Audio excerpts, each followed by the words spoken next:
고객님, 죄송하지만 예약이 존재하지 않습니다. 선생님, 혹시 이게 뭔지 아세요? 저는 떨리는 손으로 서류를 교장 선생님 책상 위에 내려놓았습니다. 법인카드 결제 내역, 호텔 영수증, SNS 캡처 이미지, 그리고 그 모든 증거 위에 찍힌 이름 하나. 오희진. 정선희 씨, 대체 무슨... 조인숙 교장 선생님의 목소리가 떨렸습니다. 30년 교직 생활의 마무리를 앞에 둔 노교사가 상상해 본 적 없는 진실 앞에 조용히 무너지는 순간이었습니다. 선생님의 며느리 오희진 씨가 제 남편과 2년간 불륜을 저질렀습니다. 제가 반찬 팔아서 만든 회사 법인카드로 호텔 다니고 명품 사고 골프장 다녔어요. 말도 안 돼. 희진이가 그럴 리... 오늘도 갔습니다. 제 남편이랑 둘이서 강원도 골프장으로요. 저는 휴대폰을 꺼내 보여드렸습니다. 아침 7시 병수가 희진과 함께 골프백을 차에 싣는 사진. 맘카페 지인이 보내준 제보 사진이었죠. 이 순간에도 저희 회사 법인카드로 그린피 결제되고 있을 겁니다. 조인숙 선생님의 손이 서류 위에서 멈췄습니다. 파크하얏트 호텔 스위트룸 예약증, 샤넬, 에르메스 명품 구매 영수증, 그리고 오늘 아침 예약된 골프장 이용권.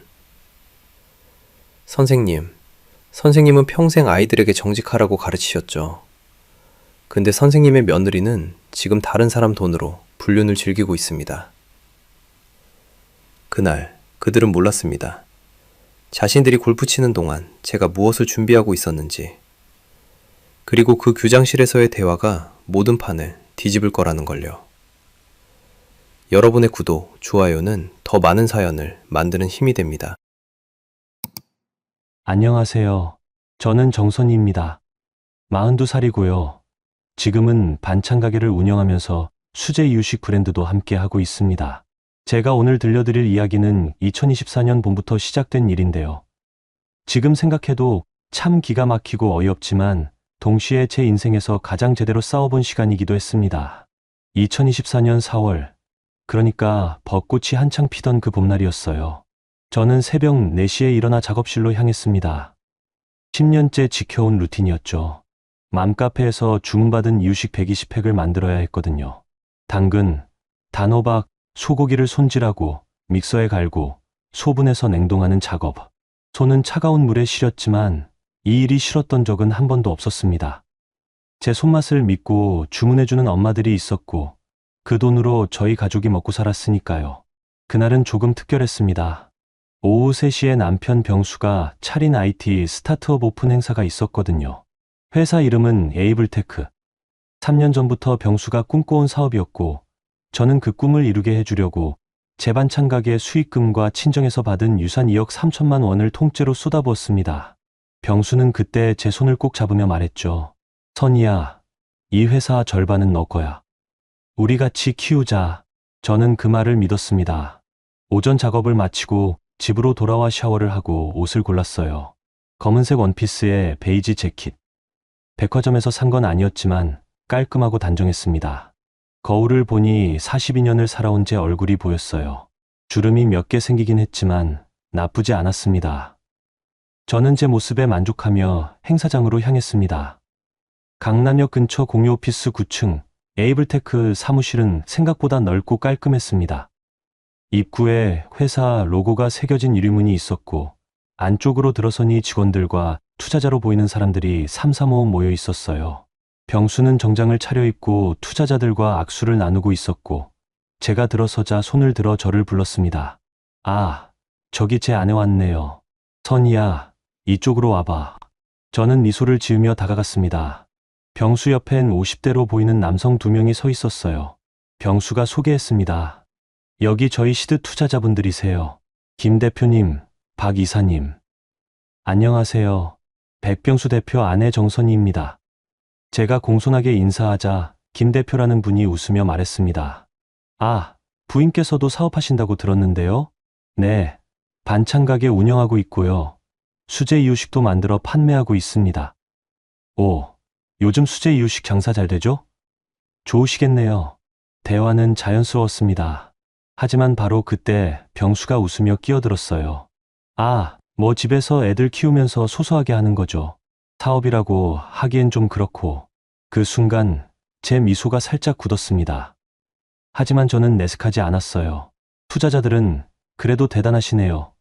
같은 말을 건넸지만 이미 분위기는 바뀌어 있었습니다. 병수의 그 한마디로 저는 사업가에서 집에서 애나 보는 아줌마로 격화됐거든요. 투자자들이 자리를 옮기고 저는 병수에게 조용히 물었습니다. 왜 그렇게 말한 거예요? 내 사업도 엄연한. 선이야, 여기선 좀 조용히 해. 투자자들 앞에서 이미지 관리 좀 하자고. 병수는 제 말을 자르며 다른 곳으로 가버렸습니다. 저는 그 자리에 혼자 서서 천천히 주변을 둘러봤어요.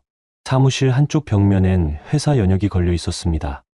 2021년 설립, 2022년 시드 투자 유치, 2024년 오피스 확장, 그리고 그 아래엔 창업 멤버 사진이 있었죠.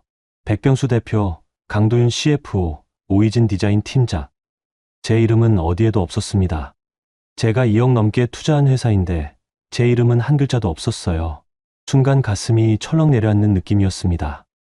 하지만 저는 감정을 억눌렀습니다. 아직 확인해 볼 게 많았거든요. 행사장 한쪽에서 와인을 따르는 여직원이 보였습니다. 키가 크고 날씬한 30대 중반으로 보이는 여성이었어요. 세련된 베이지 블라우스에 검은 팬츠를 입고 있었고 목에 두른 스카프가 고급스러웠습니다. 그녀가 제게 다가오며 말을 걸었어요.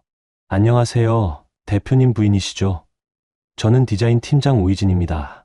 아, 네. 반갑습니다. 희진은 제 손을 가볍게 잡으며 미소 지었지만 그 눈빛은 차갑게 느껴졌습니다. 그녀는 제 옷차림을 위아래로 훑어보더니 이렇게 말했어요. 오늘 오시느라 수고 많으셨어요. 그런데 다음에 회사 행사 오실 때는 조금 더 브랜딩에 맞춰주시면 좋을 것 같아요. 저희가 지금 투자 유치하는 단계라서 이미지가 중요하거든요. 브랜딩이요? 네, 뭐랄까. 너무 생활감 있는 느낌보다는 좀 더 세련되게요. 이해하시죠? 희진은 그렇게 말하고는 다른 직원들에게로 가버렸습니다. 저는 그 자리에 멍하니 서 있었어요. 생활감 있는 느낌. 그게 무슨 뜻인지 정확히 알았습니다. 반찬 냄새 풍기는 아줌마, 세련되지 못한 촌스러운 사람. 그런 의미였죠. 행사는 2시간 정도 이어졌습니다. 저는 구석에 앉아 과일을 집어 먹으며 사람들을 관찰했어요. 병수는 투자자들과 웃으며 대화하고 있었고, 희진은 능숙하게 회사 소개 자료를 나눠주며 설명하고 있었습니다. 그 모습을 보면서 저는 문득 깨달았어요. 이 회사에서 저는 투자자도 아니고 공동 창업자도 아니었습니다. 그저 CEO 아내, 그것도 좀 부끄러운 아내였던 거죠. 행사가 끝나고 집으로 돌아오는 차 안에서 병수는 한마디도 하지 않았습니다. 저도 말을 걸지 않았어요. 대신 머릿속으로 계속 생각했습니다. 내가 투자한 돈은 어디로 갔을까? 회사 지분은 누구 이름으로 돼 있을까? 왜 내 이름은 어디에도 없을까? 집에 도착해 방으로 들어가자마자 저는 서랍 깊숙한 곳에서 파일 하나를 꺼냈습니다. 3년 전 회사 설립할 때 병수가 나중에 필요할 수도 있으니까 보관해둬라며 준 서류 뭉치였어요. 저는 그걸 한 장 한 장 넘겨봤습니다. 법인 등기부등본, 주주 명부, 투자 계약서, 그리고 그 안에서 제 이름을 찾았습니다. 정선이 지분 15%, 겨우 15%였어요.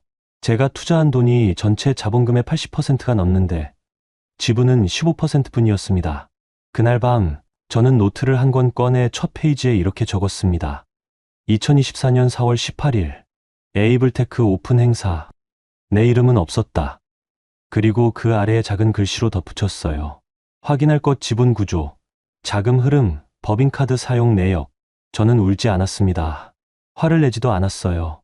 그저 차갑게 정확하게 기록했습니다. 왜냐하면 그때 이미 알았거든요. 이건 감정으로 풀 문제가 아니라 증거로 싸워야 할 문제라는 거요. 새벽 4시 다시 알람이 울렸습니다. 저는 일어나 작업실로 향했어요. 도마 위에 당근을 올려놓고 칼을 들었을 때 그 칼날이 유난히 차갑게 느껴졌습니다. 10년간 이 칼로 수만 개의 채소를 썰었지만 그날은 뭔가 달랐어요. 마치 이 칼이 채소가 아니라 다른 무언가를 베어내야 한다고 속삭이는 것 같았습니다. 톡, 톡, 톡. 칼 소리가 새벽 작업실에 울려 퍼졌습니다. 그 소리를 들으며 저는 생각했어요.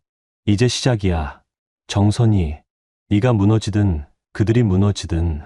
오픈 행사 이후로 저는 조금씩 변했습니다. 겉으로는 똑같았어요. 여전히 새벽에 일어나 이유식을 만들고 반찬 가게 문을 열고 저녁엔 병수 밥상을 차렸습니다. 하지만 속으로는 계속 기록하고 있었어요. 병수의 귀가 시간, 회사 관련 대화, 휴대폰을 보는 빈도. 사소한 것들이었지만 그게 쌓이면 패턴이 되더라고요. 2024년 6월 중순 장마가 시작되던 어느 목요일 오후였습니다. 저는 반찬 가게에서 주문받은 김치찌개를 포장하고 있었어요. 그때 휴대폰에서 알림음이 울렸습니다. 카드 결제 알림이었죠. 에이블테크 법인카드, 파크 하얏트 호텔 스위트룸, 148만 원 결제. 처음엔 잘못 온 알림인 줄 알았어요. 그런데 제 이름으로 된 법인카드 부가 결제 알림이었습니다. 148만 원짜리 호텔방. 저는 손을 멈추고 화면을 다시 확인했습니다. 분명했어요. 에이블테크 법인카드, 제 이름이 부계좌로 연결된 그 카드로 결제된 거였습니다. 창업할 때 병수가 회사 경비 처리 편하게 하려고 부부 공동 명의로 하자며 만든 카드였죠. 저는 재빨리 카드 앱을 열어 최근 내역을 확인했습니다. 지난 한 달간의 결제 내역이 주르륵 떴어요. 그리고 그 안에서 이상한 패턴을 발견했습니다. 매주 목요일 저녁 5성급 호텔 결제, 파크 하얏트, 신라 호텔, 포시즌스. 한 번에 100만 원이 넘는 금액들이었어요. 투자자 접대라고 하기엔 너무 규칙적이었습니다. 그날 저녁 병수는 평소보다 늦게 들어왔습니다. 밤 11시쯤이었을 거예요. 저는 거실 소파에 앉아 TV를 보는 척하며 기다리고 있었습니다. 병수가 현관문을 열고 들어서자 저는 최대한 자연스럽게 물었어요. 회사 일 힘들어요? 요즘 늦게 들어오시네. 응. 투자 유치건 때문에 미팅이 많아서. 피곤하네. 병수는 그렇게 대답하고는 바로 방으로 들어가려 했습니다. 저는 숨을 한 번 크게 들이쉬고 조심스럽게 말을 꺼냈어요. 저기, 오늘 카드 알림이 왔더라고요. 호텔 결제요. 파크 하얏트에서 148만 원. 병수의 발걸음이 잠깐 멈췄습니다. 그리고 돌아서더니 짜증 섞인 표정으로 말했어요. 그게 뭐 어때서? 투자자 미팅이면 호텔도 쓰고 그러는 거지. 사업 해본 적도 없으면서 참견하지 마. 아니, 참견이 아니라 법인카드 부계좌가 제 이름으로 돼 있어서 알림이 오잖아요. 그래서 물어본 건데. 선이야. 병수가 제 이름을 불렀습니다. 목소리가 한층 낮아져 있었어요. 너 지금 나 의심하는 거야? 내가 회사 키운다고 얼마나 고생하는데 고작 호텔비 몇 번 썼다고 뭐라는 거야? 집에서 애나 보고 이유식이나 만들면 되지. 회사 일까지 간섭하려고? 그 말에 저는 할 말을 잃었습니다. 집에서 애나 보고. 두 번째로 듣는 그 말이었어요. 오픈 행사 때 투자자 앞에서 했던 그 말과 똑같았습니다. 병수는 더 이상 대화할 생각이 없다는 듯 방문을 닫아버렸고 저는 거실에 혼자 남았습니다. 그날 밤 저는 잠들지 못했습니다. 휴대폰을 켜서 카드 내역을 또다시 확인했어요. 148만 원짜리 호텔방이 한두 번이 아니었습니다. 지난 3개월간만 해도 7번이었어요. 그리고 호텔 결제 사이사이에 명품 브랜드 결제도 보였습니다. 샤넬, 에르메스, 루이비통. 한 번에 300만 원, 400만 원씩. 다음 날 아침 저는 맘카페 동업자인 나기현 언니에게 전화를 걸었습니다. 기현 언니는 저보다 4살 위였고 배송 관리와 정산을 담당하고 있었어요. 똑 부러지고 현실적인 분이라 이런 일을 상담하기에 딱 좋았습니다. 언니, 저 좀 봐주실 수 있어요? 급한 일이 있어서요. 그래, 오후에 창고로 와. 내가 커피 사줄게. 오후 3시 저는 맘카페 배송 창고로 기현 언니를 찾아갔습니다. 창고 한쪽 작은 사무실에서 저는 휴대폰을 꺼내 카드 내역을 보여드렸어요. 언니는 화면을 보더니 한숨을 길게 내쉬었습니다. 선이야, 이거 투자자 접대 아니야. 이건 뭔가 다른 거야. 저도 그렇게 생각해요. 근데 어떻게 확인하죠? 일단 회사 회계 쪽에 물어봐야지. 법인카드면 결제 라인이 있을 거 아냐. CFO한테 물어봐. 저는 고개를 끄덕였습니다. 강도윤 CFO, 병수의 대학 선배이자 회사 재무를 총괄하는 사람이었어요. 저는 그에게 전화를 걸었습니다. 전화는 3번 울린 뒤 연결됐습니다. 강도윤의 목소리가 들려왔어요. 아, 사모님. 무슨 일이세요? 저기, 도윤 씨. 법인카드 결제 내역 좀 확인하고 싶은데, 어떻게 해야 하나요? 법인카드요? 왜요? 제 이름으로 된 부계좌에서 알림이 자꾸 와서요. 호텔이나 명품 브랜드 결제가 좀 많더라고요. 회사 경비가 맞는지 확인하고 싶어서요. 전화 너머로 잠깐 침묵이 흘렀습니다.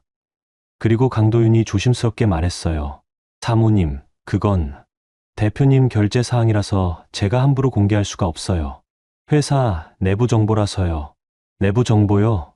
제 이름으로 된 카드인데요. 그래도 법인 업무니까 대표님께 직접 여쭤보시는 게 맞을 것 같아요. 죄송합니다. 전화가 끊겼습니다. 저는 휴대폰을 내려다보며 기현 언니를 바라봤어요. 언니는 팔짱을 끼고 생각에 잠긴 표정이었습니다. 선이야, 이거 뭔가 숨기는 게 있어. CFO가 사모님한테 서류도 안 보여준다는 게 말이 돼. 그러니까요. 근데 저는 어떻게 해야 할지 모르겠어요. 일단 증거부터 모아. 카드 알림 캡처하고 결제 내역 전부 저장해둬. 그리고 혹시 회사 서버 접근 권한 있어? 없어요. 처음부터 안 줬어요. 기현 언니는 고개를 저으며 한숨을 쉬었습니다. 남편이 너무한다. 내 돈으로 차린 회사인데 이게 뭐야? 그날 저녁 저는 집으로 돌아와 노트북을 켰습니다. 그리고 카드 결제 알림을 하나하나 스크린샷으로 저장하기 시작했어요. 날짜별로, 금액별로, 가맹점별로 정리했습니다. 엑셀 파일을 만들어서 표로 만들었고 패턴을 분석했어요. 목요일 저녁 7시 9시 사이 호텔 결제가 가장 많았고 금요일 오후엔 명품 브랜드 결제가 집중돼 있었습니다. 그리고 우연히, 정말 우연히 발견한 게 있었어요. 저는 가끔 SNS를 하는데 회사 직원들 계정을 팔로우하고 있었거든요. 그날 밤 11시쯤 희진의 인스타그램 스토리에 사진 하나가 올라왔습니다. 파크 하얏트 호텔 로비였어요. 샴페인 잔을 든 손목엔 에르메스 팔찌가 보였고 배경으로 호텔 로고가 살짝 찍혀 있었습니다. 저는 재빨리 그 스토리를 캡처했습니다. 그리고 카드 내역과 날짜를 대조했어요. 6월 13일 목요일 파크 하얏트 호텔 스위트룸 148만 원 결제. 그리고 같은 날 오후 8시 32분 희진의 스토리 업로드. 일치했습니다. 제 손이 떨렸습니다. 하지만 울지 않았어요. 대신 캡처한 이미지를 별도 폴더에 저장하고 파일명을 연육일삼 증거일이라고 적었습니다. 그리고 노트에 적었어요. 오이진 SNS, 파크 하얏트, 에르메스 팔찌 6월 13일. 새벽 1시가 넘어서 희진의 스토리가 삭제됐습니다. 아마 누가 봤을까 봐 지운 것 같았어요. 하지만 늦었습니다. 저는 이미 다 저장해뒀거든요. 그날 밤부터 저는 매일 밤 11시가 되면 희진의 SNS를 확인하는 루틴을 만들었습니다. 그리고 카드 알림이 올 때마다 즉시 캡처하고 엑셀에 기록했어요. 패턴은 점점 명확해졌습니다. 목요일 저녁 호텔, 금요일 오후 명품, 토요일 밤 고급 레스토랑. 그리고 그때마다 희진의 SNS에는 비슷한 장소의 사진이 올라왔다가 사라졌습니다. 한 달이 지났을 무렵 저는 증거 파일이 47개나 모였다는 걸 알았습니다. 호텔 영수증, 명품 결제 내역, SNS 캡처, 카드 알림. 모두 날짜와 시간, 금액이 정확하게 일치했어요. 그리고 그 총액을 계산해 봤을 때 3개월간 사용한 금액이 1240만 원이었습니다. 제가 새벽에 반찬 만들어서 버는 돈이 한 달에 250만 원 정도였어요. 그러니까 병수와 희진은 제가 5개월간 벌 돈을 단 3개월 만에 호텔과 명품으로 날려버린 거였습니다. 저는 그 숫자를 보며 처음으로 분노를 느꼈습니다. 슬픔이 아니라 분노였어요. 제가 잠을 줄여가며 만든 이유식, 새벽 4시에 일어나 썬 채소들, 손이 시리도록 씻은 냉동팩들. 그 모든 게 누군가의 하룻밤 호텔비가 됐다는 사실이 너무나 화가 났습니다. 하지만 저는 여전히 울지 않았습니다. 대신 노트 마지막 페이지에 이렇게 적었어요. 증거 47개, 총액 1240만 원. 이건 불륜이 아니라 횡령이다. 그날 밤 저는 처음으로 변호사 상담 예약을 잡았습니다. 이혼 전문 변호사가 아니라 기업 법무와 횡령 사건을 다루는 변호사였어요. 왜냐하면 이미 알았거든요. 이건 가정의 문제가 아니라 범죄의 문제라는 거요. 2024년 9월, 가을이 시작되던 무렵이었습니다. 저는 강남역 근처 회계법인을 찾아갔어요. 30평 남짓한 사무실에 회계사 2명과 세무사 1명이 있는 작은 곳이었지만 기업 재무 분석을 전문으로 한다는 평이 좋았습니다. 예약한 시간에 맞추어 들어서자 40대 초반으로 보이는 여성 회계사가 저를 맞아주었어요.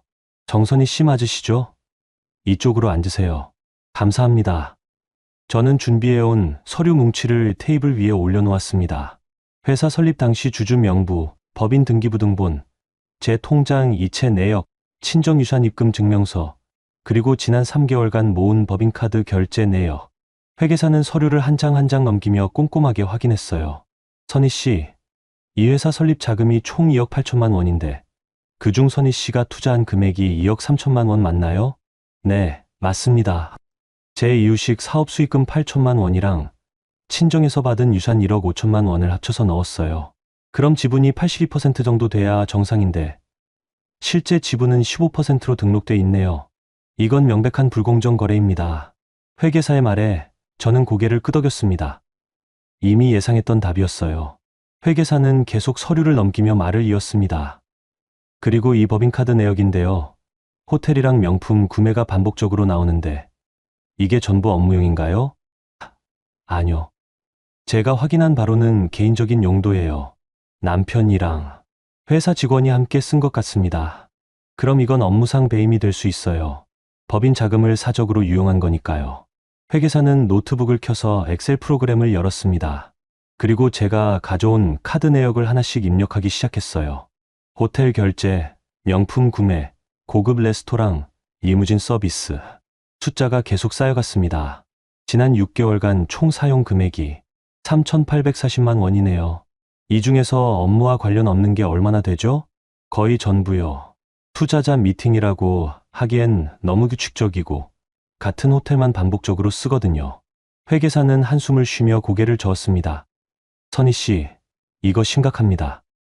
횡령이나 배임으로 고소할 수 있는 수준이에요. 특히 법인 자금을 개인 용도로 썼다는 증거가 명확하니까요. 그 말을 듣는 순간 제 가슴이 두근거렸습니다. 무서워서가 아니라 드디어 제대로 된 방향을 찾았다는 안도감 때문이었어요. 저는 조용히 물었습니다. 이 자료를 어떻게 정리하면 좋을까요? 일단 시드머니 출처를 명확하게 증명하고 법인카드 사용 내역을 날짜별 항목별로 분류해야 해요. 그리고 가능하면 회사 내부 결제 라인도 확보하면 좋고요. 결제 라인이요? 네, 법인카드를 쓸 때 누가 승인했는지, 어떤 명목으로 처리됐는지 확인할 수 있으면 증거력이 훨씬 강해집니다. 저는 고개를 끄덕이며 회계법인을 나왔습니다. 그리고 바로 기현 언니에게 전화를 걸었어요. 언니, 회사 서버에 접근할 방법 없을까요? 결제 라인 확인하려면 내부 시스템을 봐야 할 것 같아서요. 네가 직접 들어갈 순 없고 누군가 도와줘야 할 텐데. 잠깐만, 내가 아는 사람 있어. IT 쪽 일하는 친구인데 백업 서버 복구 같은 거 전문이거든. 정말요? 응. 근데 이거 불법 아니야. 괜찮겠어? 회사 지분 15%라도 제 명의로 돼 있으니까 주주로서 열람 권한은 있을 거예요. 기현 언니는 잠시 생각하더니 알겠다며 전화를 끊었습니다. 이틀 뒤 언니에게서 연락이 왔어요. 선이야, 친구가 도와줄 수 있대. 근데 조건이 있어. 회사 서버 주소랑 계정 정보 줄 수 있어? 제 계정은 없는데 혹시 다른 방법 없을까요? 백업 서버에 접근하면 돼. 보통 회사들은 데이터 백업을 클라우드에 저장하거든. 거기 접근 권한만 있으면 삭제된 파일이나 로그도 복구할 수 있어. 저는 그날 밤 병수의 노트북을 확인했습니다. 병수가 샤워하는 동안 거실 소파에 놓인 노트북을 조심스럽게 열었어요. 비밀번호는 우리 결혼기념일이었습니다. 노트북이 켜지자 저는 재빨리 이메일함을 열었어요. 그리고 백업, 서버, 클라우드 같은 키워드로 검색했습니다. 메일 하나가 걸렸습니다. 제목은 에이블테크 클라우드 백업 설정 완료. 발신자는 IT 관리 업체였어요. 메일 본문엔 서버 주소와 관리자 계정이 적혀 있었습니다. 저는 휴대폰으로 그 내용을 사진 찍고 재빨리 노트북을 닫았습니다. 다음 날 저는 기현 언니의 친구를 만났습니다. 30대 중반의 남성이었고 카페에서 노트북을 펼쳐놓고 작업을 시작했어요. 제가 찍어온 서버 정보를 보더니 고개를 끄덕였습니다. 접근 가능합니다. 근데 시간이 좀 걸릴 거예요. 백업 파일 용량이 꽤 크거든요. 괜찮습니다. 천천히 해주세요. 1시간쯤 지났을까요? 그가 화면을 돌려 제게 보여줬습니다. 여기 법인카드 결제 로그예요. 누가 승인했는지, 어떤 명목으로 처리됐는지 다 나와 있어요. 화면엔 엑셀 파일 형태로 정리된 결제 내역이 떠 있었습니다. 날짜, 금액, 사용처, 승인자.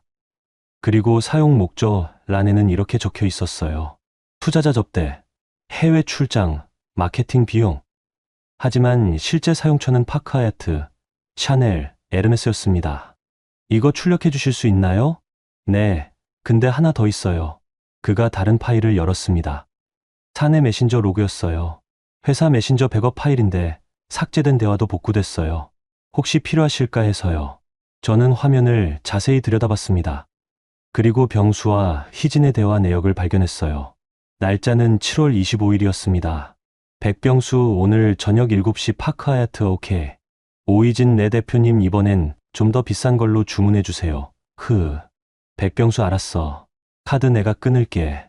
오희진 감사합니다. 저는 그 대화를 보는 순간 손이 떨렸습니다. 하지만 울지 않았어요. 대신 조용히 말했습니다. 이것도 출력해 주세요. 전부요. 그날 저는 총 247페이지 분량의 자료를 받아왔습니다. 법인카드 결제 로그, 사내 메신저 대화 내역, 클라우드에 저장된 영수증, 이미지 파일. 모든 게 날짜와 시간이 일치했고 증거로서 완벽했어요. 집으로 돌아오는 길, 저는 무거운 서류 가방을 들고 버스에 올랐습니다. 창밖으로 가을 단풍이 보였어요. 예쁜 풍경이었지만 제 마음은 차가웠습니다. 이제 확실해졌거든요. 이건 불륜이 아니라 범죄였고 저는 피해자가 아니라 고소인이 될 거였습니다. 그날 밤 저는 다시 변호사에게 전화를 걸었습니다. 변호사님, 증거 확보했습니다. 법인카드 결제 로그랑 메신저 대화 내역이요. 이거면 횡령으로 고소할 수 있을까요? 네, 충분합니다. 업무상 배임 및 횡령 혐의로 형사고소 가능해요. 일단 만나서 자세히 얘기해 봅시다. 전화를 끊고 저는 노트 마지막 페이지를 펼쳤습니다. 그리고 이렇게 적었어요. 2024년 9월 28일. 증거 확보 완료. 이제 시작이다.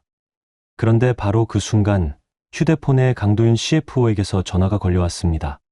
밤 11시가 넘은 시각이었어요. 저는 긴장하며 전화를 받았습니다. 여보세요? 사모님, 저 강도윤입니다. 지금 통화 가능하세요? 네, 말씀하세요. 저기, 혹시 최근에 회사 서버 접근하신 적 있으세요? 제 심장이 쿵 내려앉았습니다. 들킨 걸까요? 저는 최대한 침착하게 대답했습니다. 아니요, 제가 어떻게 접근해요. 권한도 없는데요. 그렇죠. 죄송합니다. 그냥 오늘 외부 IP에서 백업 서버 접근 로그가 떠서요. 혹시나 해서 여쭤봤어요. IT 업체에서 점검한 거 아닐까요? 그럴 수도 있겠네요. 확인해 보겠습니다. 죄송합니다. 늦은 시간에 전화가 끊겼습니다. 저는 식은땀을 닦으며 생각했어요. 들켰다. 이제 그쪽에서도 움직일 거야. 그리고 동시에 깨달았습니다. 시간이 없다는 거요. 다음 날 아침 저는 기현 언니에게 전화를 걸었습니다. 언니, 서버 접근한 거 들킨 것 같아요. 어젯밤에 CFO한테 전화 왔어요. 뭐? 그럼 빨리 증거 제출해야 하는 거 아냐? 네, 그래야 할 것 같아요. 지금 바로 변호사 사무실 갈게요. 저는 서류 가방을 챙겨 들고 집을 나섰습니다. 그리고 지하철을 타고 법무법인으로 향했어요. 창밖으로 서울의 빌딩들이 스쳐 지나갔습니다. 그 높은 빌딩들 사이 어딘가에 병수의 회사도 있었겠죠. 하지만 이제 그 회사는 제 거였습니다. 법적으로, 증거적으로, 사실적으로. 지하철 안에서 저는 조용히 중얼거렸습니다. 백병수, 이제 끝이야. 2024년 11월 초, 늦가을에 찬바람이 불기 시작했습니다. 저는 중요한 결정을 내렸어요. 오희진의 시어머니, 조인수 교장 선생님을 만나기로요. 조 여사는 서울 강동구에 있는 여학교 교장으로 30년 넘게 교육계에 몸담아온 분이었습니다. 지역에서 존경받는 인물이었고, 무엇보다 도덕성을 생명처럼 여긴다는 평이 자자했어요. 저는 학교 홈페이지에서 교장실 전화번호를 찾아 전화를 걸었습니다. 행정실 직원이 받더니 무슨 일로 교장 선생님을 찾으시나요? 라고 물었어요. 희진 씨 시어머님이시라고 들어서요. 개인적으로 상담 드릴 일이 있어서 그러는데 시간 내주실 수 있을까요? 아, 희진 씨요. 잠시만요. 잠시 후 조 여사의 목소리가 들려왔습니다. 여보세요. 조인숙입니다. 무슨 일이신가요? 안녕하세요. 교장 선생님. 저는 정선이라고 합니다. 혹시 제가 직접 찾아뵐 수 있을까요? 전화로 말씀드리기엔 조금. 희진이 관련된 일인가요?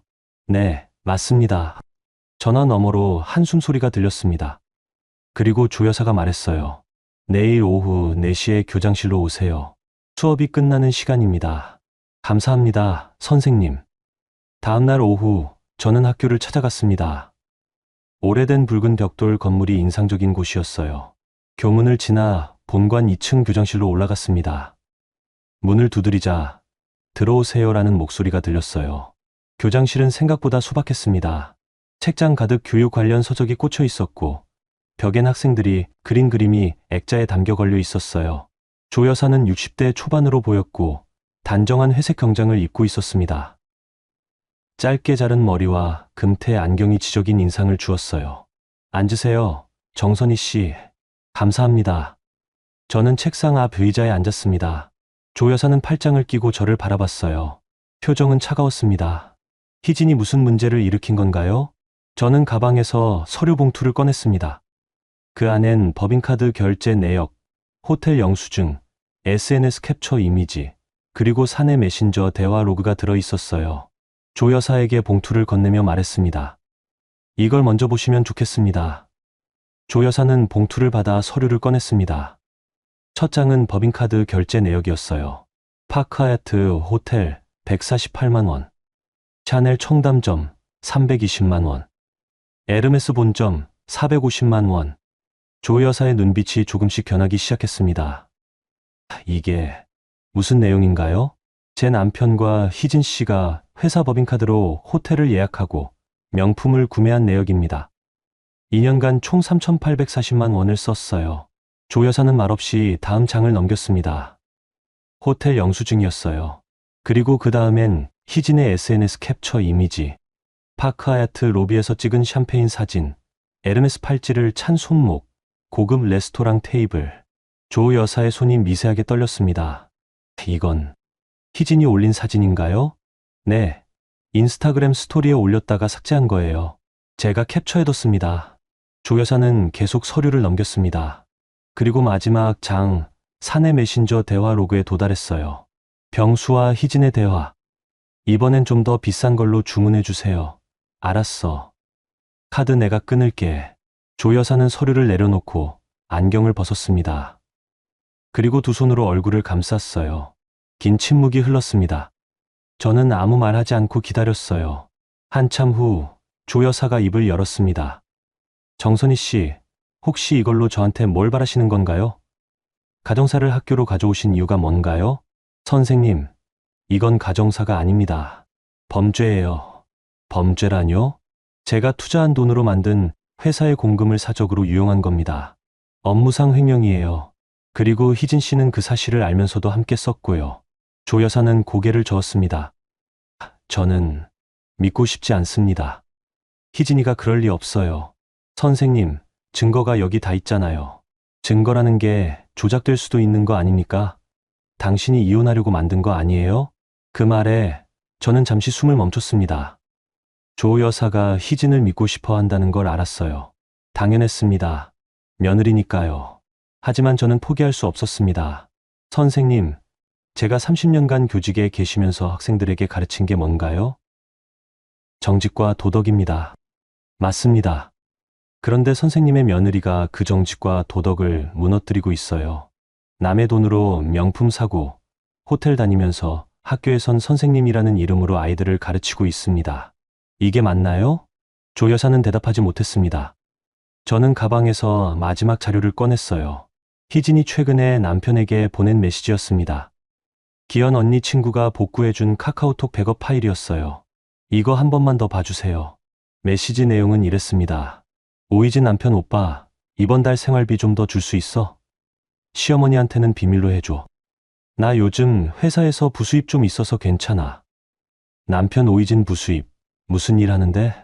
오이진 그냥 회사 일 좀 도와주고 받는 거야. 걱정 마. 조 여사는 그 메시지를 보더니 손을 떨며 휴대폰을 내려놓았습니다. 부수입이라뇨. 이게 무슨... 선생님, 희진 씨는 남편한테조차 진실을 말하지 않았어요. 회사 법인카드로 명품 사고 호텔 다니면서 부수입이라고 거짓말을 한 겁니다. 이게 선생님이 아는 며느리의 모습인가요? 조 여사는 침묵했습니다. 그리고 창밖을 바라봤어요. 학교 운동장에서 학생들이 농구를 하고 있었습니다. 웃음소리가 들렸어요. 조 여사는 그 학생들을 한참 바라보다가 조용히 말했습니다. 정선희 씨, 당신은 지금 저한테 뭘 원하는 겁니까? 증인이 되어주세요. 증인이요? 네. 저는 제 남편과 희진 씨를 업무상 횡령으로 고소할 겁니다. 그리고 그때 선생님의 증언이 필요해요. 희진 씨가 평소 어떤 생활을 했는지, 어디서 돈이 나왔는지 선생님이 가장 잘 아시잖아요. 조 여사는 고개를 저었습니다. 제가 어떻게 며느리를 고발합니까? 가족인데. 선생님, 가족보다 중요한 게 진실입니다. 선생님은 평생 그렇게 가르치셨잖아요. 학생들에게 정직하라고, 도덕적이어야 한다고. 근데 정작 선생님의 가족이 그걸 무너뜨리고 있으면 선생님의 30년은 무슨 의미가 있나요? 그 말에 조 여사의 눈가가 붉어졌습니다. 하지만 눈물을 흘리지는 않았어요. 대신 긴 한숨을 쉬며 말했습니다. 시간을 좀 주세요. 생각할 시간이 필요합니다. 알겠습니다. 하지만 너무 오래 기다릴 순 없어요. 다음 주까지만 기다리겠습니다. 저는 자리에서 일어났습니다. 조 여사는 여전히 창밖을 바라보고 있었어요. 저는 교장실 문을 열고 나가려다가 마지막으로 한마디 했습니다. 선생님, 학생들이 선생님을 보고 있습니다. 선생님이 어떤 선택을 하는지요.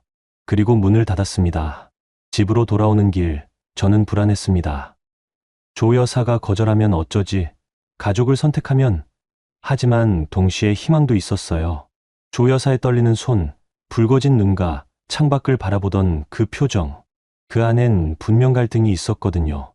3일 후, 조 여사에게서 전화가 왔습니다. 정선희 씨, 저 조인숙입니다. 내일 만날 수 있을까요? 제가 할 말이 있습니다. 네, 선생님. 어디로 갈까요?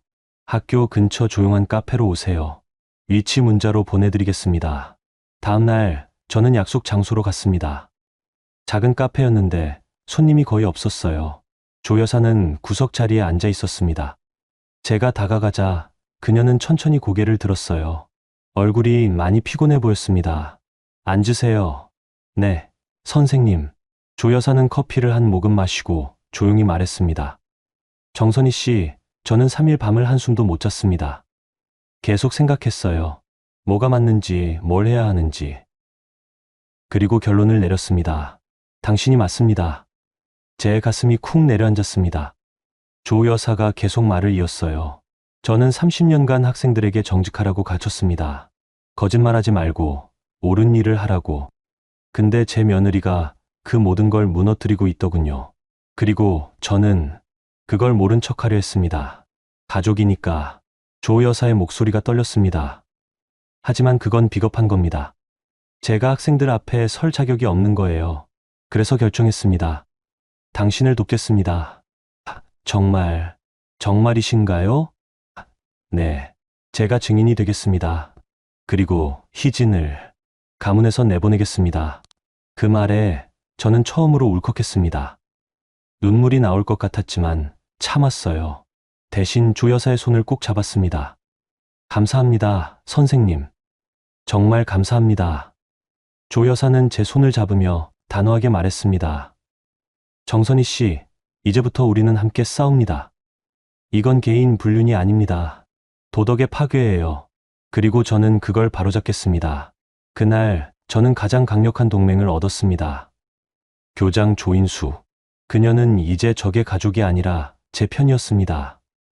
2025년 1월, 새해가 밝았습니다.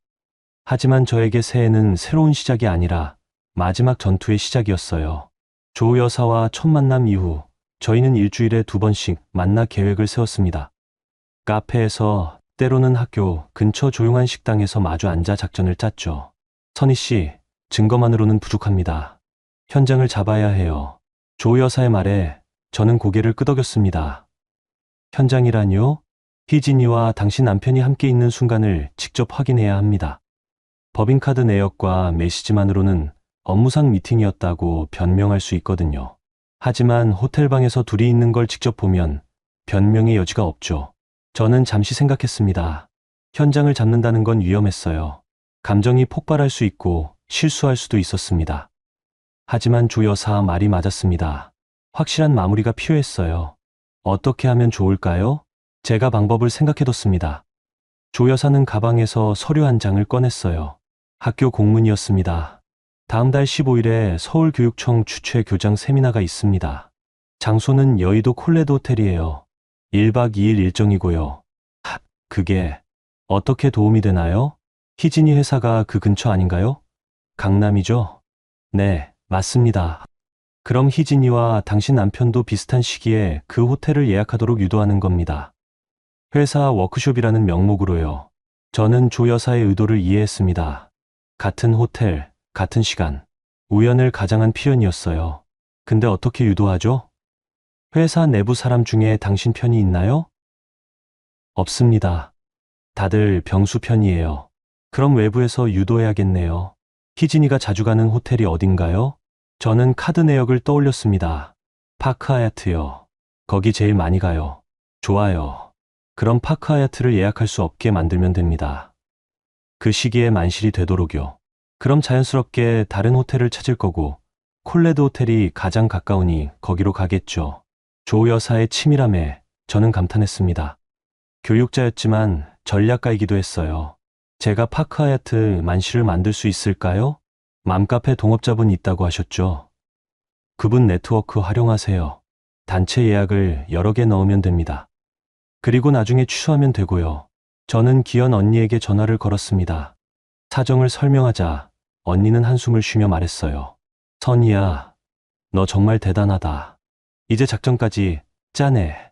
언니, 도와주실 수 있죠? 당연하지. 내가 맘카페 단체 모임 예약한다고 하면 돼. 2월 15일 파크 하얏트 스위트룸 5개 예약 넣을게. 감사합니다, 언니. 계획은 착착 진행됐습니다. 1월 말 기현 언니가 파크 하얏트에 단체 예약을 넣었고 2월 15일 전후로 스위트룸이 모두 만실이 됐어요. 그리고 동시에 저는 변호사 사무실을 찾아갔습니다. 법무법인은 서초동에 있었습니다. 30대 후반으로 보이는 여성 변호사가 저를 맞아주었어요. 이름은 김혜린 변호사였습니다. 정선희 씨, 준비하신 자료 잘 봤습니다. 업무상 횡령과 배임으로 충분히 고소 가능해요. 고소장은 언제 제출하면 좋을까요? 현장 확보하고 나서 바로 제출하는 게 좋습니다. 타이밍이 중요하거든요. 증거와 현장이 동시에 제출되면 변명의 여지가 없어요. 김 변호사는 노트북을 열어 문서 하나를 보여줬습니다. 이건 고소장 초안입니다. 피고소인은 백병수, 오이진 2명이고요. 혐의는 업무상 횡령 및 배임.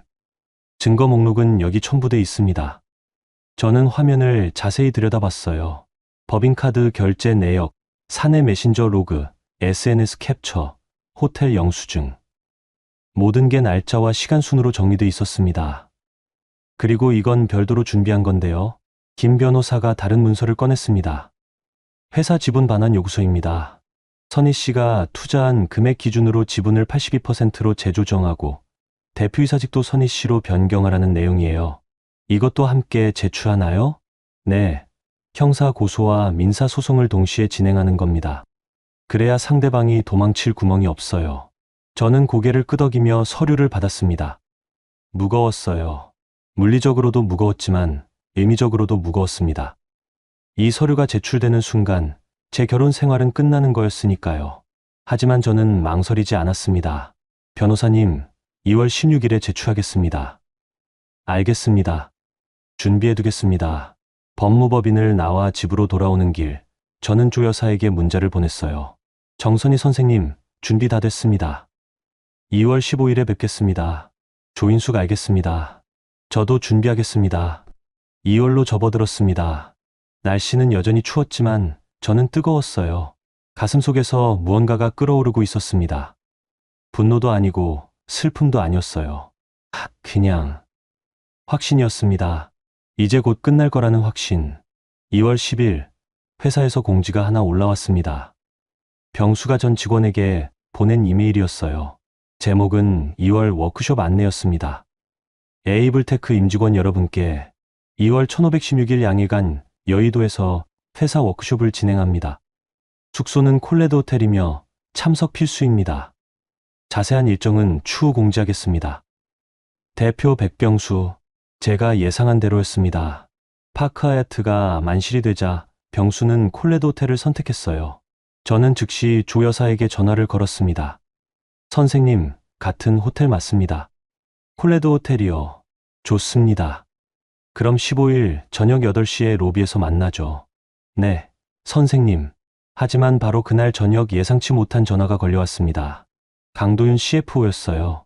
사모님, 저 강도윤입니다. 지금 통화 가능하세요? 네, 말씀하세요. 저기, 혹시 내일 시간 되세요? 제가 사모님을 만나 뵙고 싶은데요. 무슨 일로요? 중요한 얘기가 있어서요. 회사 관련해서요. 저는 잠시 망설였습니다. 강도윤은 병수 편이었어요. 분명 회유하러 오는 거였습니다. 하지만 저는 알고 싶었어요. 그들이 뭘 준비하고 있는지. 알겠습니다. 내일 오후 2시 강남역 근처 카페로 오세요. 다음 날 저는 약속 장소로 갔습니다. 강도윤은 이미 와 있었어요. 정장을 입고 서류 가방을 옆에 두고 앉아 있었습니다. 사모님, 와주셔서 감사합니다. 무슨 일인지 얘기해 주세요. 강도윤은 커피를 한 모금 마시고 조심스럽게 말문을 열었어요. 사모님, 저도 다 압니다. 사모님이 증거 모으신 거, 변호사 상담받으신 거, 그리고 고소 준비하신 거요. 제 표정이 굳었습니다. 어떻게 알았을까요? 어떻게? 회사 규모가 작잖아요. 소문은 금방 돕니다. 그리고 솔직히 말씀드리면 저도 사모님 입장을 이해해요. 이해한다고요? 네. 대표님이 잘못했습니다. 법인카드 사적 사용은 명백한 횡령이에요. 저도 CF로서 막았어야 했는데 못 막았습니다. 죄송합니다. 강도윤은 고개를 숙였습니다. 진심처럼 보였지만 저는 믿지 않았어요. 그래서 뭘 원하시는 건가요? 강도윤은 가방에서 서류를 꺼냈습니다. 이혼 합의서입니다. 재산 분할 7,030으로 사모님께 드리고 회사 지분도 35%까지 올려드리겠습니다. 대신 형사 고소는 취하해 주세요. 35%요? 네, 솔직히 82%는 너무 과한 요구예요. 회사 키운 건 대표님 노력도 있었으니까요. 35%면 충분히 공정한 제안 아닌가요? 저는 서류를 보지도 않고 강도윤을 바라봤습니다. 도윤 씨, 제가 바보로 보이나요? 죄송합니다. 제 돈 2억 3천만 원으로 회사 만들어 놓고 지분 35% 주면 감사해야 하나요?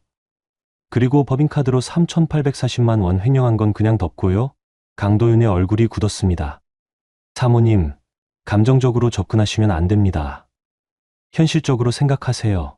고소하면 언론에 나가고 회사 이미지 망가지고 결국 다 같이 망합니다. 망하든 말든 저는 상관없어요. 제가 원하는 건 정의예요. 제 돈 돌려받고 범죄자 처벌받게 하는 것. 사모님, 강도윤이 목소리를 높였습니다. 이렇게 나오시면 우리도 가만히 있지 않습니다. 사모님도 회사 자금 일부 개인적으로 쓰신 거 있잖아요. 반찬가게 재료비 법인카드로 결제하신 거 저희가 다 알고 있어요. 저는 피식 웃었습니다. 그거 120만 원이죠. 제가 이미 돌려놨어요. 작년 12월에 회사 계좌로 입금했고 영수증도 다 있습니다. 확인해 보세요. 강도윤은 할 말을 잃었습니다. 저는 자리에서 일어났어요. 도윤 씨, 2월 16일에 고소장 제출합니다. 피고소인은 백병수, 오이진, 그리고 당신이요. CFO로서 횡령을 묵인하고 방조했으니까요. 저까지요? 네. 결제 라인에 당신 서명 있잖아요. 공범입니다. 저는 카페를 나섰습니다. 뒤에서 강도윤이 뭔가 외치는 소리가 들렸지만 돌아보지 않았어요. 이제 2월 15일만 기다리면 됐습니다. 그날 밤 저는 노트 마지막 페이지를 펼쳤습니다. 그리고 이렇게 적었어요. 2025년 2월 14일. 내일 모든 게 끝난다. 2025년 2월 15일. 그날은 유난히 날씨가 맑았습니다. 하늘은 푸르고 햇살은 따뜻했어요. 하지만 제 마음은 차가웠습니다. 얼음처럼 차갑고 칼날처럼 날카로웠죠. 오후 7시 저는 여의도 콜레드 호텔 로비에 도착했습니다. 회색 코트를 입고 머리를 단정하게 묶었어요. 가방 안엔 증거 서류, 녹음기, 그리고 변호사가 준비해준 고소장 사본이 들어 있었습니다. 로비 한쪽 소파에 조 여사가 앉아 계셨어요. 검은색 정장을 입고 단정한 모습이었습니다. 제가 다가가자 조 여사는 고개를 들어 저를 바라봤어요. 왔군요. 선희 씨. 네, 선생님. 준비되셨나요? 물론입니다. 30년 교직 생활 중 가장 중요한 날이에요. 제대로 해야죠. 조 여사는 가방에서 휴대폰을 꺼냈습니다. 그리고 화면을 보여주셨어요. 희진과의 문자 대화였습니다. 조인숙, 희진아, 너 오늘 어디 있니? 오희진 어머님, 저 회사 워크숍 왔어요. 콜레드 호텔이요. 조인숙 그래? 나도 마침 교장 세미나로 거기 왔다. 방 번호가 어떻게 되니? 오희진 네. 저희는 1508호예요. 근데 지금 회의 중이라 나중에 뵐게요. 조 여사는 화면을 끄며 말했습니다. 1508호입니다. 15층이네요. 확인됐네요. 저희는 엘리베이터를 타고 15층으로 올라갔습니다. 복도는 조용했어요. 고급 호텔 특유의 카펫이 깔려 있었고 은은한 조명이 복도를 밝히고 있었습니다. 1508호는 복도 끝에 있었어요. 조 여사는 저를 보며 물었습니다. 어떻게 할까요? 그냥 문 두드릴까요? 아니요. 그러면 안 열어줄 수도 있어요. 룸서비스인 척하는 게 좋을 것 같아요. 저희는 복도 한쪽에 있던 룸서비스 카트를 가져왔습니다. 빈 카트였지만 멀리서 보면 진짜처럼 보였어요. 저는 카트를 밀며 1508호 앞에 섰습니다. 조 여사는 제 옆에 서서 문을 바라봤어요. 심장이 빠르게 뛰었습니다. 이 문 너머에 제 남편이 있고 그와 함께 있는 여자가 있다는 게 믿기지 않았어요. 하지만 저는 망설이지 않았습니다. 초인종을 눌렀습니다. 딩동. 잠시 후 문 안에서 소리가 들렸습니다. 누구세요? 희진의 목소리였어요. 저는 최대한 밝은 목소리로 대답했습니다. 룸서비스입니다. 저희 주문 안 했는데요. 호텔 측에서 제공하는 무료 디저트입니다. 잠시만 문 열어주세요. 잠시 침묵이 흘렀습니다. 그리고 문고리 돌아가는 소리가 들렸어요. 문이 천천히 열렸습니다. 그 순간 시간이 멈춘 것 같았습니다. 문 너머로 희진이 보였어요. 하얀 가운을 걸치고 머리는 젖어 있었습니다. 샤워를 한 직후인 것 같았어요. 그리고 그 뒤로 병수가 보였습니다. 역시 가운 차림이었고 침대 모서리에 앉아 있었어요. 희진의 얼굴이 하얗게 질렸습니다. 어머님? 희진아. 조 여사의 목소리는 차가웠습니다. 감정이 전혀 실리지 않은 얼음 같은 목소리였어요. 나와라. 어머님, 이건 오해예요. 우리 회의하고 있었고 회의를 가운 입고 하니? 조 여사가 한 걸음 앞으로 나섰습니다. 희진은 뒤로 물러났어요. 그리고 병수가 벌떡 일어나며 외쳤습니다. 선이야, 너 어떻게 여기를? 저는 병수를 바라봤습니다. 10년을 함께 산 남자. 제가 새벽에 반찬 만들고 이유식 팔아서 먹여 살린 남자. 그 남자가 지금 다른 여자와 가운을 입고 호텔방에 있었습니다. 어떻게 왔냐고요? 당연히 왔죠. 제 남편이 제 돈으로 만든 회사 법인카드로 호텔에서 다른 여자랑 놀고 있는데 안 올 수가 있나요? 저는 가방에서 서류 뭉치를 꺼냈습니다. 법인카드 결제 내역, 호텔 영수증, 메신저 대화 로그. 그리고 그걸 바닥에 던졌어요. 서류들이 바닥에 흩어졌습니다. 2년간 3,840만 원. 제가 잠 줄여가며 번 돈으로 당신들 호텔비 냈네요. 참 잘하셨어요. 병수는 서류를 내려다봤습니다. 그리고 변명을 시작했어요. 선이야, 이건 정말 오해야. 우리 회의하고 있었고 방이 하나밖에 없어서. 회의요? 조 여사가 끼어들었습니다. 회의를 2년간 매주 목요일마다 같은 호텔에서 하니? 그것도 스위트룸에서. 백병수 씨, 당신 정말 뻔뻔하군요. 교장 선생님, 이건 제 가정사입니다. 상관 마세요. 가정사? 조 여사의 목소리가 높아졌습니다. 내 며느리가 남의 남편이랑 불륜을 저지르는데 그게 내 가정사가 아니고 뭐냐? 그리고 이건 불륜만의 문제가 아니야. 횡령이고 범죄야. 조 여사는 희진을 돌아봤습니다. 오희진. 네, 어머님. 네가 가르치는 아이들 볼 면목이 있니? 그 말에 희진의 얼굴이 일그러졌습니다. 어머님, 저는 사랑했어요. 죄송하지만 저는 대표님을 진심으로. 사랑? 조 여사가 비웃듯 말했습니다.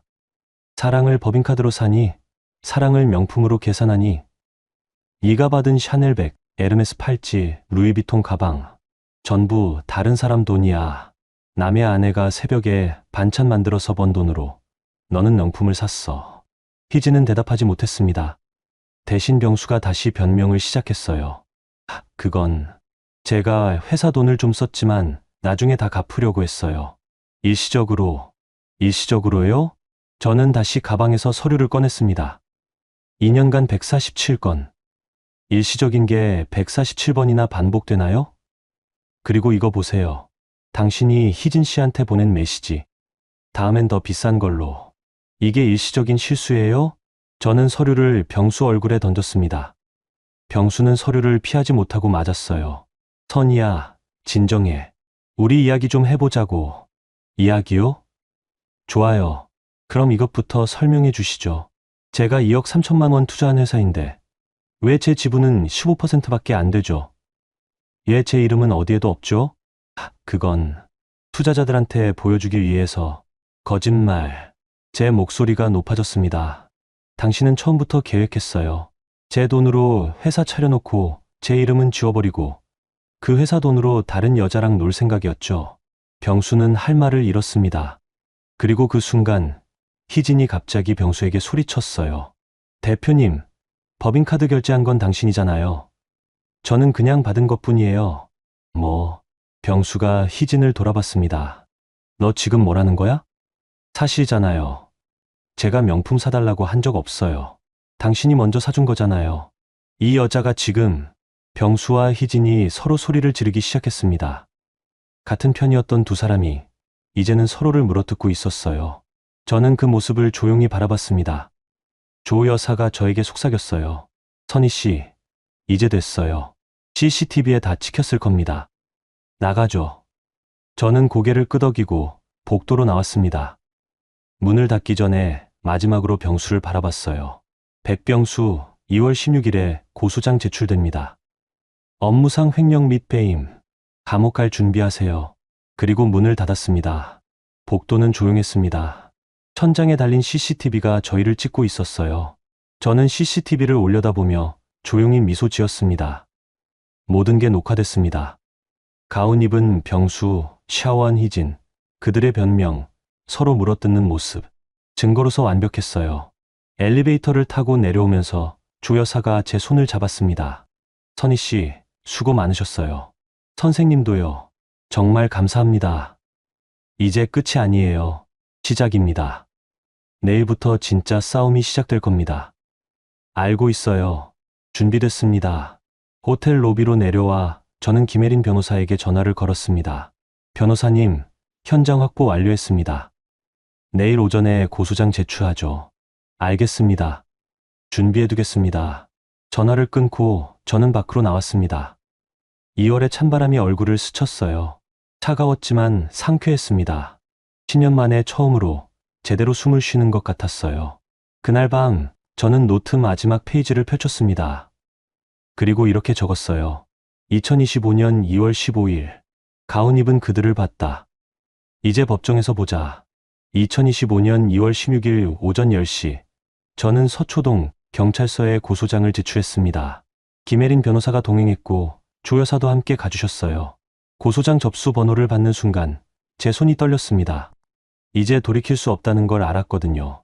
고소장 제출 직후 병수에게서 전화가 50통 넘게 걸려왔습니다. 문제도 쏟아졌어요. 선이야, 제발 전화 좀 받아. 이야기 좀 하자. 미쳤어. 고소를 진짜 했어. 하지만 저는 단 한 통도 받지 않았습니다. 대신 변호사를 통해 답변을 보냈어요. 모든 연락은 법정에서 하겠습니다. 일주일 후 에이블테크 사무실에 경찰이 들이닥쳤습니다. 압수수색 영장을 들고요. 법인카드 사용 내역 회사 서버, 회계 장부. 모든 게 압수됐어요. 병수는 그날 밤 제게 또 전화를 걸었지만 역시 받지 않았습니다. 그리고 2월 말 제가 준비한 또 다른 카드가 나왔습니다. 주주총회 소집 공고였어요. 에이블테크의 주주는 총 4명이었습니다. 백병수 50%, 정선이 15%, 그리고 2명의 초기 투자자가 각각 20%, 15%. 하지만 저는 이미 두 투자자를 만나 설득했었어요. 제가 투자한 2억 3천만 원의 출처를 보여주고 병수의 횡령 증거를 제시하며 말했죠. 이 회사는 범죄자가 운영하고 있습니다. 그래도 투자를 유지하시겠습니까? 두 투자자는 고민했습니다. 하지만 결국 저에게 위임장을 넘겼어요. 횡령 스캔들이 터지면 회사 가치가 폭락할 게 뻔했고 그들은 손실을 최소화하고 싶었거든요. 3월 5일 주주총회가 열렸습니다. 장소는 강남의 작은 회의실이었어요. 저는 김혜린 변호사, 기현 언니, 그리고 조 여사와 함께 들어갔습니다. 병수는 이미 와 있었고 강도윤 CFO도 옆에 앉아 있었어요. 병수는 제 얼굴을 보자마자 벌떡 일어나며 소리쳤습니다. 선이야, 네가 어떻게 이럴 수 있어? 우리 10년을 함께 산 부부잖아. 저는 차분하게 대답했습니다. 부부라면 왜 제 돈으로 다른 여자랑 호텔 다녔어요? 그건 내가 잘못했어. 인정할게. 근데 고소까지 할 일이야? 이혼하고 재산 분할하면 되잖아. 재산 분할이요? 저는 가방에서 서류를 꺼냈습니다. 이게 보이죠?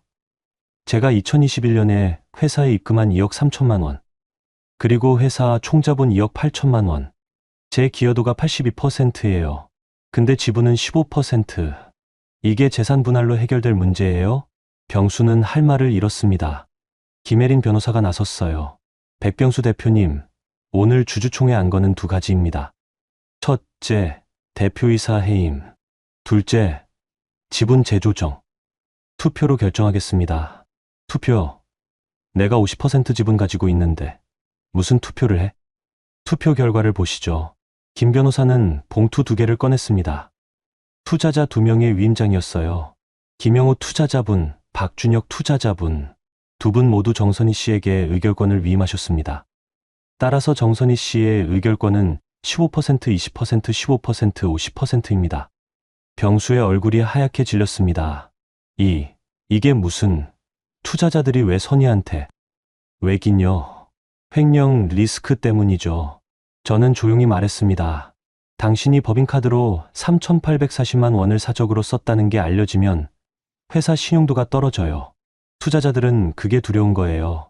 그래서 저한테 의결권을 넘긴 겁니다. 병수는 고개를 저으며 중얼거렸습니다. 이럴 수가. 그리고 하나 더. 저는 다른 서류를 꺼냈습니다. 회사 설립 당시 제 이름이 빠진 이유 아세요? 당신이 일부러 뺀 거였죠. 왜냐하면 투자자들한테 내가 개인 자금으로 만든 회사라고 거짓말하고 싶었으니까요. 근데 그 거짓말이 이제 들통났어요. 병수는 대답하지 못했습니다. 그 순간 회의실 문이 열리며 누군가 들어왔어요. 강도윤 CFO였습니다. 그는 제게 다가와 봉투 하나를 건넸어요. 사모님, 이거 받으세요. 이게 뭔가요? 대표님이 저한테 보낸 이메일입니다. 법인카드 사용을 지시한 내용이에요. 그리고 제가 반대했지만 대표님이 강행한 기록도 있습니다. 병수가 벌떡 일어나며 소리쳤습니다. 도윤아, 너 지금 뭐 하는 거야? 대표님, 죄송합니다. 하지만 저도 살아야죠. 이대로 가면 저도 공범으로 엮여요. 저는 그냥 시키는 대로 한 것뿐입니다. 강도윤은 그렇게 말하고 자리에 앉았습니다. 병수는 배신감에 몸을 떨었어요. 이 새끼가, 내가 너 대학 선배로서 얼마나 챙겨줬는데. 선배님, 제가 챙겨받은 건 월급이에요. 횡령에 가담하라는 지시는 받은 적 없습니다. 회의실이 얼어붙었습니다. 저는 강도윤이 건넨 봉투를 열어봤어요. 이메일 프린트 10장이 들어있었습니다. 병수가 희진에게 명품을 사주라고 지시한 내용, 호텔 예약을 법인카드로 하라는 내용, 그리고 강도윤이 이건 횡령입니다 라고 경고했지만 병수가 내가 대표인데 내가 알아서 한다고 답한 내용, 완벽한 증거였습니다. 저는 병수를 바라봤습니다. 백병수, 이제 인정하세요. 당신이 횡령했고 회사를 사유화했다는 거요. 병수는 더 이상 변명하지 못했습니다. 대신 주저앉으며 고개를 떨구었어요. 김혜린 변호사가 말했습니다. 그럼 투표 진행하겠습니다. 백병수 대표이사 해임 안건 찬성하시는 분? 저는 손을 들었습니다. 그리고 위임받은 투자자 2명의 목까지 총 50% 찬성이었어요. 반대하시는 분? 병수는 손도 들지 못했습니다. 그냥 고개만 숙이고 있었어요. 찬성 50%, 반대 50%. 가부동수입니다. 의장 결정권으로. 잠깐만요. 조 여사가 일어났습니다. 저는 주주는 아니지만 증인으로서 한 말씀 드리겠습니다. 백병수 대표는 이 회사를 운영할 자격이 없습니다. 법인카드를 사적으로 사용했고 정선희 씨의 투자금을 가로챘으며 무엇보다 도덕성이 결여됐습니다. 조 여사는 서류를 꺼냈습니다. 저는 학교 운영위원회, 지역교육청, 그리고 학부모 대표 30명의 서명을 받았습니다. 백병수 대표와 오이진 팀장의 불륜 및 횡령 사실을 증언하겠다는 서명이에요. 이게 언론에 나가면 회사는 끝입니다. 병수는 고개를 들어 조 여사를 바라봤습니다. 교장 선생님, 왜 이러세요? 이건 제 개인 문제인데 개인 문제가 아닙니다. 공공의 도덕 문제예요. 그리고 저는 30년간 교육자로서 옳지 못한 일은 바로잡아야 한다고 믿습니다. 병수는 더 이상 버티지 못했습니다. 그는 손을 들어 항복의 표시를 했어요. 알았어. 대표직 내려놓을게. 그리고 지분도. 제가 말했습니다. 당신 지분 50% 제게 양도하세요. 그러면 형사 고소 취하해드릴게요. 뭐, 감옥 갈래요? 아니면 지분 포기할래요? 선택하세요. 병수는 한참을 고민했습니다. 하지만 결국 고개를 끄덕였어요. 지분 양도할게. 좋아요. 그럼 지금 여기서 계약서 쓰세요. 김혜린 변호사가 미리 준비한 계약서를 꺼냈습니다. 병수는 떨리는 손으로 서명했어요. 그리고 그 순간 저는 에이블테크의 65% 지분을 가진 대주주가 됐습니다. 회의실을 나서면서 병수가 제게 마지막으로 말했습니다. 선희야, 너 이렇게까지 해야 했어? 저는 돌아보지 않고 대답했습니다. 당신이 먼저 했잖아요. 제 이름 지우고 제 돈 쓰고 다른 여자랑 놀면서. 이제 끝났어요. 백병수. 다시는 제 앞에 나타나지 마세요. 그리고 회의실을 나왔습니다. 2025년 3월 중순 봄이 다시 왔습니다. 작년 이맘때쯤 병수의 오픈 행사에서 모욕당했던 그때와 똑같은 계절이었어요. 하지만 이번엔 달랐습니다. 저는 더 이상 반찬 냄새 풍기는 아줌마가 아니었거든요. 병수는 결국 지분 50%를 제게 양도했고 대표이사직에서 물러났습니다. 형사고소는 조건부로 취하했어요. 병수가 회사를 완전히 떠나고 5년간 관련 업계 종사 금지 서약을 하는 조건이었죠. 병수는 서명했습니다. 감옥보다는 나았으니까요. 3월 20일 저는 에이블테크 대표실에 처음으로 들어갔습니다. 병수가 쓰던 책상, 의자, 컴퓨터 모든 게 그대로 있었어요.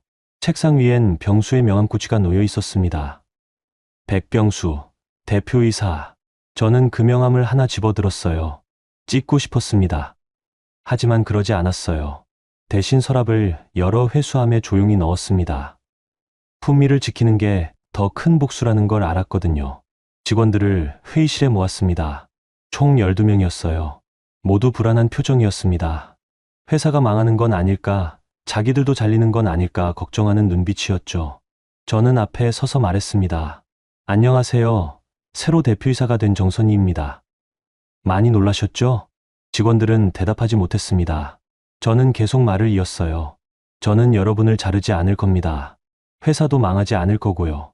대신 몇 가지 바뀔 겁니다. 화이트보드에 매직으로 써내려갔습니다. 첫째, 법인카드 사용은 모두 투명하게 공개됩니다.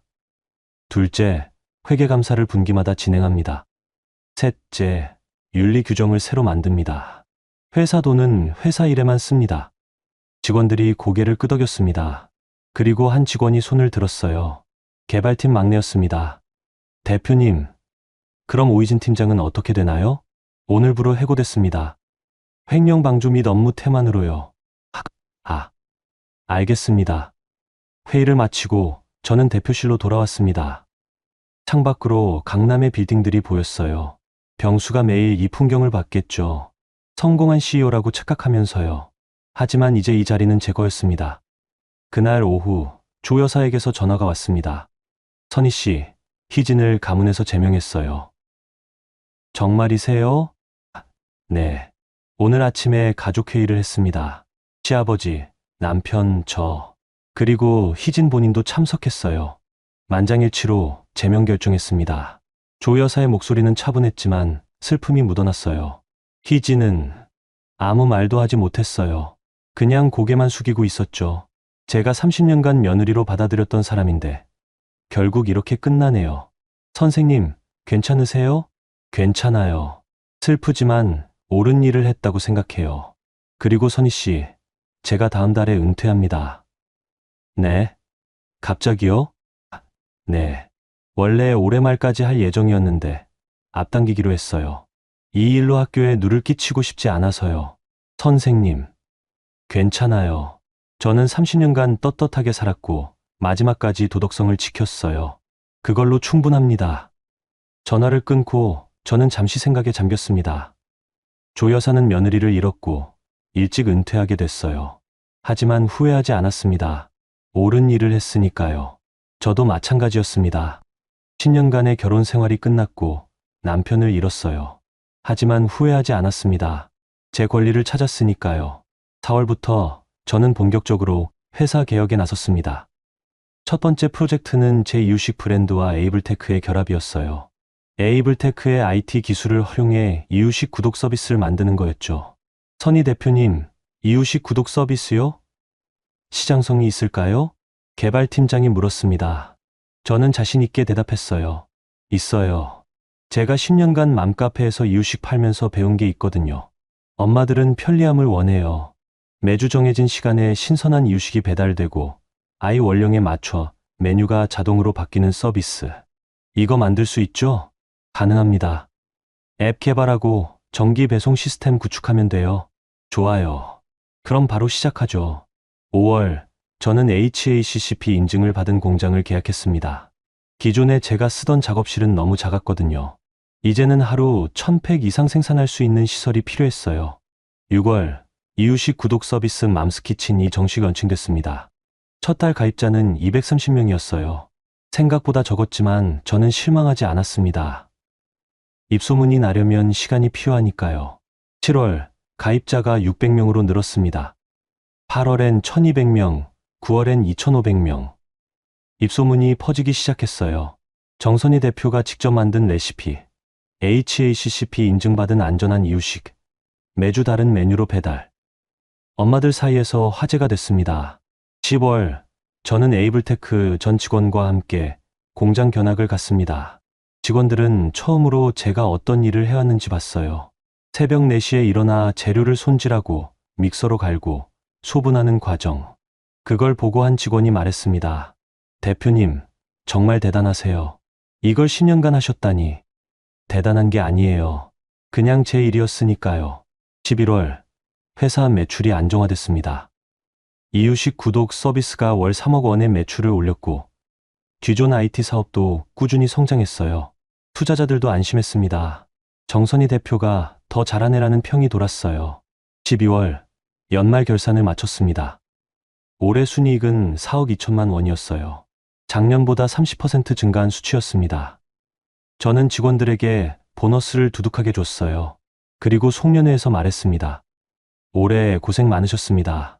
내년에는 더 성장하는 에이블테크가 되겠습니다. 그리고 제 개인적으로도 올해는 정말 많은 일이 있었어요. 하지만 여러분 덕분에 이겨낼 수 있었습니다. 감사합니다. 직원들이 박수를 쳤습니다. 그 박수 소리를 들으며 저는 눈시울이 뜨거워졌어요. 하지만 울지 않았습니다. 대신 미소 지었습니다. 2025년 겨울 지금 저는 에이블테크 대표실에 앉아 이 이야기를 회상하고 있습니다. 창밖으로 눈이 내려요. 하얀 눈송이가 빌딩 유리창에 부딪혀 녹아내립니다. 병수는 어떻게 됐냐고요? 들은 바로는 지방의 작은 회사에 취직했대요. 평사원으로요. 제가 알바는 아니지만 가끔 생각은 납니다. 그가 조금만 정직했더라면, 조금만 제게 감사했더라면 우리 결혼 생활도 달라졌을까요? 희진은 학교에서 해고됐고 교육계를 완전히 떠났어요. SNS도 전부 비공개로 돌렸고 소식이 끊겼습니다. 조 여사는 은퇴 후 지역 봉사활동을 하고 계셔요. 가끔 저랑 만나서 차를 마시는데 여전히 단정하고 품이 있으세요. 그분 덕분에 제가 여기까지 올 수 있었죠. 기현 언니는 맘스키친의 공동대표가 됐어요. 배송과 정산을 총괄하면서 저를 든든하게 지원해주고 계십니다. 그리고 정선이는 더 이상 누군가의 아내가 아닙니다. 에이블테크 대표이자 맘스키친 창업자예요. 새벽 4시에 일어나는 건 여전하지만 이제는 누군가의 체면을 바치기 위해서가 아니에요. 제 이름을 만들기 위해서입니다. 그날부터 제 손맛은 누군가의 체면을 바치는 노동이 아니라 제 이름이 됐습니다. 정선이표 이유식, 정선이 대표, 정선이라는 사람. 제가 10년간 반찬을 만들고 이유식을 팔면서 배운 게 있어요. 손맛은 거짓말을 하지 않는다는 거요. 정직하게 만들면 사람들이 알아봐요. 그리고 그 정직함은 결국 제 것이 된다는 거요. 여러분, 저는 오늘도 새벽 4시에 일어납니다. 하지만 이제는 웃으며 일어나요. 제 일이니까요. 제 회사니까요. 제 인생이니까요. 그래서 저는 행복합니다.